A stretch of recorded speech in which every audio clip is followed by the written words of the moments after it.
much, Edward, for that kind introduction. I would also like to congratulate you once again for the marvelous work that you and your team have done in organizing the by now a 5-year-old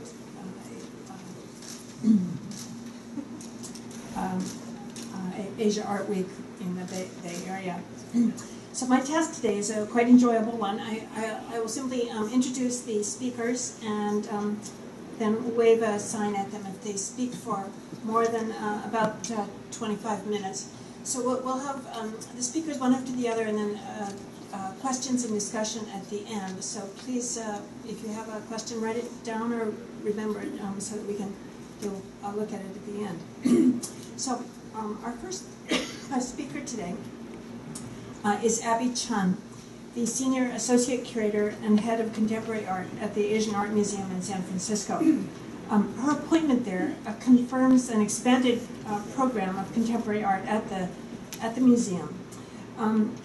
Good news for all of us. Most of you know Abby from her decade of creative exhibitions and programs when she served as curator and artistic director of the Chinese Culture Center and Foundation of San Francisco. Among her notable projects are the 2011 International Exhibition Women, or Woman, which showed in Shanghai, San Francisco, and Miami, and with research on feminism, gender equality, and social engagement in China. Her curatorial interests are varied, centering on cultural hybridity and gender, with reimagining sexuality, activism, urbanization, and technology.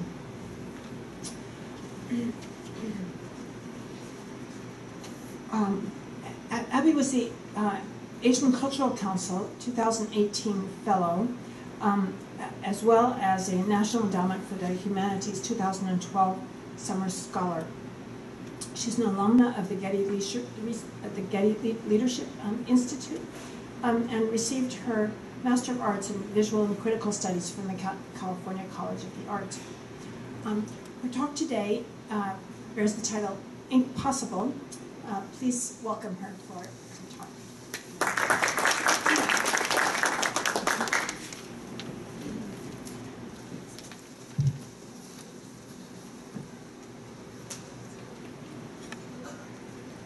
Well, I just take this opportunity to really thank Nanhai for generously hosting this wonderful topic. And I don't consider myself as an ink expert, and I certainly cannot tell you anything about trend. But maybe what I will be talking about can explain a little bit trend for myself, how I see ink as a medium, as a form of engagement, and as a reference, and also a curatorial interest of mine. So this is in no way demonstrating any trend in the ink arts development, because we have the expert here, like Professor Shen Yi. So you listen to him, probably not mine, the idea of the trend for ink. But when I was preparing for this topic, I was looking at what Nanhai has prepared. I'm sure you all have this program, and I thought it was so well written. And I would like to quote from this introduction, the idea of rethinking, re-examining, and re-innovating for ink, and how that artists express their concern in life to pose questions to both tradition and modernity, and also how that as artists that they describe their personal perceptions, their concerns, and also explore their spiritual inspiration and raise questions. These are the questions that I constantly have as a curator. And for me, I have always been interested and intrigued by the artistic language that's deployed by an artist, and also what is a relationship between their work and my own curatorial interest. So today, I wanted to show you a few projects that I'm about to do in the future, what I have done in the past, and currently what has piqued my interest. As most of you probably know, in 2020, the Asian Art Museum is going to have its big transformation project with a new Akiko Yamasaki and Jerry Yang Pavilion and East-West Bank Terrace. In conjunction with this transformation, as we roll out the exhibition of TeamLab, I am also going to curate a project that is directly related to ink. And I'm very happy to see that this artist has a phenomenal work today at Nanhai Center. So it's it's such a privilege to see this work in person, and I encourage everybody to look at this work. And that is Zheng Chongbin. This is a picture taken at his studio while he was actually finishing this work that is currently on display in Nanhai. So in 2020, we are going to invite Zheng Chongbin for a large project called I Look for the Sky. This will be Zheng Chongbin's first museum debut as a solo exhibition, and also this demonstrates the museum's commitment to not only the artist, but also the Bay Area talents. So Zheng Chongbin is going to take over our Bogart Court, as you see on the left-hand side of the picture, and to create an installation piece for this site-specific location. And then in the gallery of Osher, we are also going to show the museum's collection of Zheng Chongbin's work. That was the work that he did in 2011. The museum collected in 2012. So this again shows Asian Art Museum's commitment of supporting artists at the early stage of their career. And over the years, Zheng Chongbin has really progressed and created some phenomenal work, not necessarily just in ink, but in a lot of different other formats. So I welcome you to join us in May 2020, not only to see our new expanded building, the phenomenal exhibition by TeamLab, but also the new creation from Zheng Chongbin. And then I would like to go back to the past on what I have been curated what I have curated directly to the idea of ink.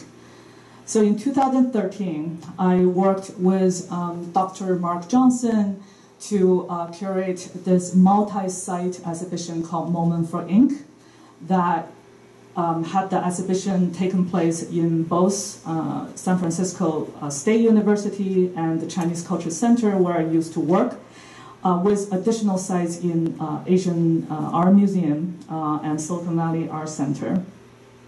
We produced a catalog with the same title. It's 160 pages. And we featured 50 artists with 150 works. Because there's a lot of artists and lots of artwork, so I'm only going to talk about the part that we have done at the Chinese Culture Center and why I curated in this particular direction.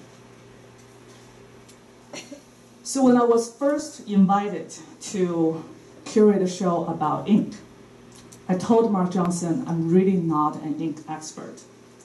However, I have always been interested in the idea of ink, that as a substance, and a common one at that it could be found throughout the world, and as a household staple.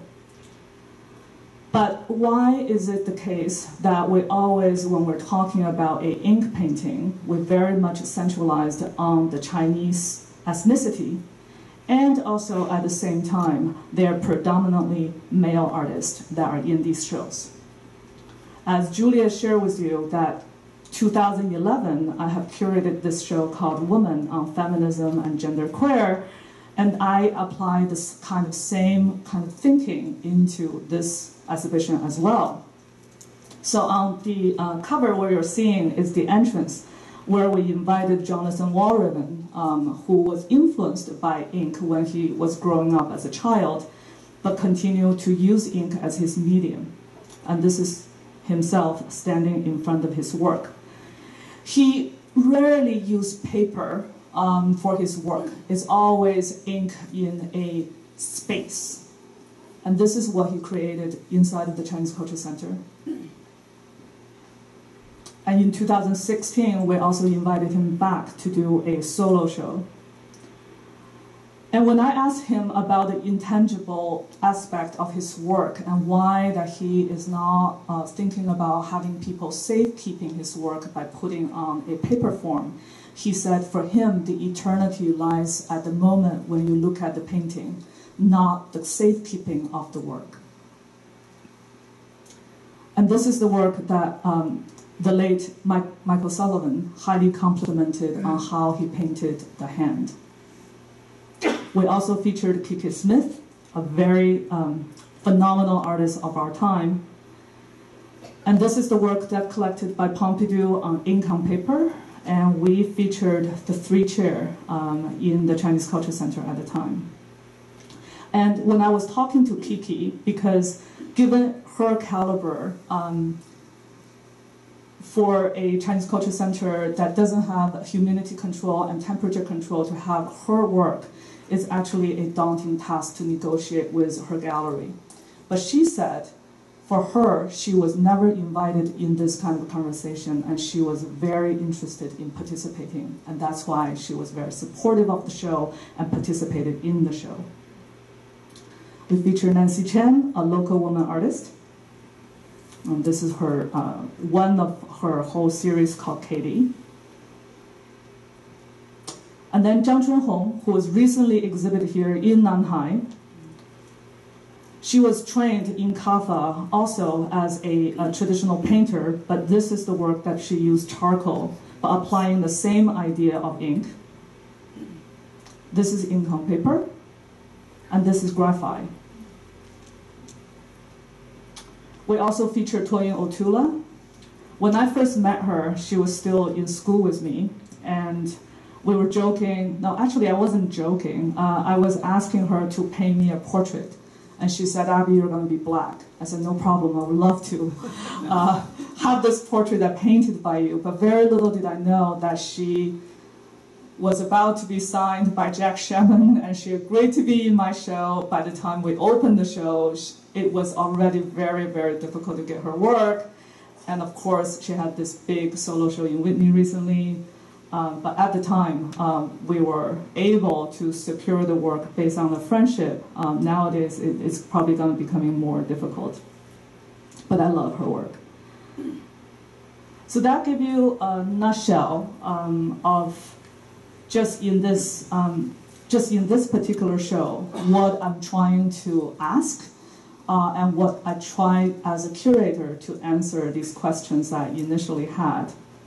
And I also want to show you that it was only after this show I started to realize a lot of artists I work with all work with, well, most of them work with ink one way or another. So with that, I would like to point to this series I did when I was in the Chinese Culture Center called Xian Rui, Fresh Sharp, from 2008 to 2018. And the idea for this show is to highlight the under-recognized artists of Chinese descent in the United States. We kick off the exhibition series with the artwork by Bailey Liu. And this is Bailey's ink work. But a lot of people do not know that she is an artist that make ink-based work, because most of the people would know about her very famous installation work, such as Lure. And of course, her most recent residency was with Boston Fine Art Museum, and she created this beautiful piece with porcelain and also feathers. And also, when I was in Chinese Culture Center, we invited her back to make this phenomenal public artwork called Sky Bridge. And they also won the Best Public Art of the Year. Again, you see this range of an artist these days, that not only that they will practice art form like ink, but then also they're so versatile that they're able to do all kinds of artwork through different medium, whether small or large. Stella Zhang, another artist that Nanhai featured, was part of the Xianrui program, and we featured her in 2010. She's an alumni of CAFA as well. She first went to the CAFA High School and then graduated from the Chinese painting department. And this is her ink work. But again, when I was working with her, I actually didn't know this side of her, and she has stopped making ink for a very long time, because when we invited her in 2010, and these are the work that she made. The large installation artwork used a lot of everyday materials such as cloth, toothpick, and pillows and bed sheets.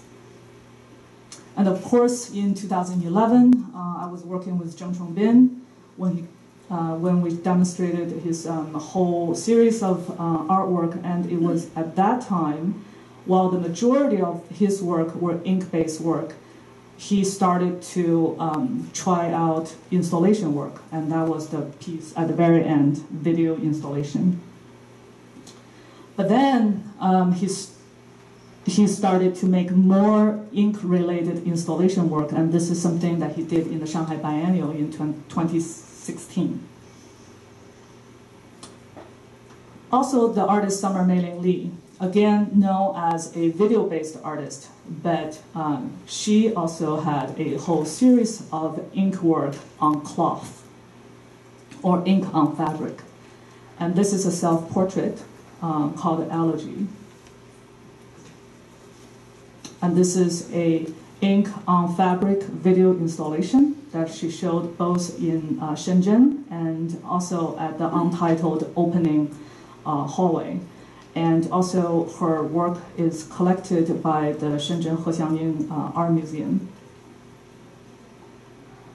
But of course, her main medium is really the video installation, and this is the work that she did that was nominated by the Robert Gards Award, which is a timed video installation piece in the alleyway.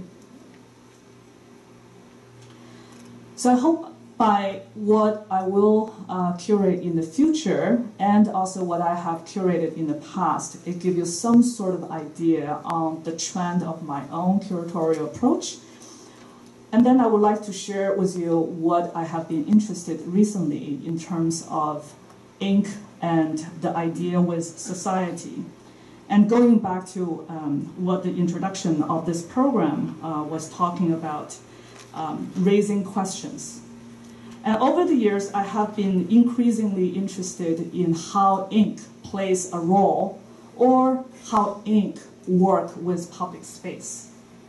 So ink as a proactive engagement, what does that mean to the artists of today, and with all the kind of social conditions that we live currently.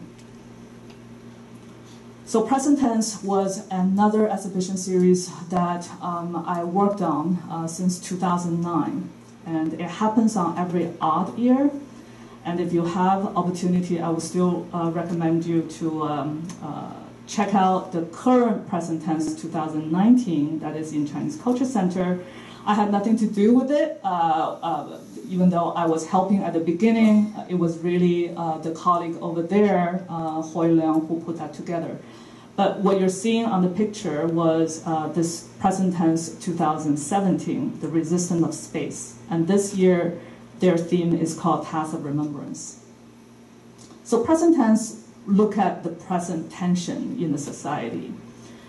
And one of the work that I found really interesting was this anonymous artist who refused to be identified as an ink painter, but even he used ink in this sites that is about to be demolished in China, in the artist village. This is called Songzhuang in Beijing. But the speed of his painting cannot measure up with the speed of demolition. So as he was creating, the building is being taken down. And then they become just rebels. But you can still find certain of his paintings and writings in the rebels. This kind of ephemeral, intangible form of ink painting taking its shape in the public space is very intriguing to me. It's a current phenomenon I'm seeing with some young artists, and I continue to follow this phenomenon. And then that brings me to even more current days, as of this last month. This is a picture showing the Lion Rock Hill in Hong Kong, where people on the mid-autumn day was forming this human chain with their cell phone to connect this kind of light thread on the mountain. So the artist Kun Wei Bong, who is also in Asian Art Museum's collection, has made this beautiful long piece. And in this piece, not only is ink on paper, but the artist also used light bulbs to kind of resemble the human chain on the mountain that night. But what is also very interesting is on the very left side, there's this scripture, which is something we often see in Chinese painting, is where he documented the past months in a diary format, what has happened in Hong Kong. And he said, for him, this is not a political statement, but really a documentation of what happened. And then I would like to end with this really haunting painting that I have started to study this year, actually. Zhou Zunfei is a painter and artist in Hong Kong. And for the Asian Art Museum, we actually have a pretty significant collection of the Lingnan Painting school painting. But I never really thought about its connection to the current day until I started to look at what Zhou Zunfei has done. And on the upper part, this is a copy of the master Gao Jianfu's painting. It's a pumpkin flower. And then it's a painting that you easily pass by, that you probably would not even notice what it was saying. And then what Zhou Zunfei has done is to highlight this little poem there. 山城节后无烟火，寂寞秋瓜拦路开. So it was basically done in 1978 and in the Republic 27 years. And it talks about a social condition that Gao Jianfu was in 1938. But he was simply painting a flower. So when I was asking Zhou Zunfei on his idea for highlighting this scripture, I said, are you trying to highlight this painter, how he responds to an era? And Zhou Zunfei was like, no. For me, he's not a painter, but he's an artist. And there's a big difference between these two. And then, and also Zhou Zunfei further explained that Lingnan is a revolutionary spirit, but not the technique. However, the diversity of the Lingnan technique shows its spirit. And my job as an artist is to research and help the reading of these masters. I have to say, my understanding of Lingnan stayed in a very superficial way, but as I started to work with Zhou Zunfei, I become a lot more acutely aware of the importance of this collection and the school history. So to end, I would like to share that the failure to imagine ink beyond the common nationalistic and also the gender belief is a product of the inherent paradigm. And if we intend to overcome these self-imposed limitations, artists working from hybridized viewpoints must be embraced. These talented artists are a perfect example of what we stand to lose if we do not create an open and modern dialogue about ink. So thank you, Nanhai, for the opportunity, and I look forward to learning from all of you today. Thank you very much.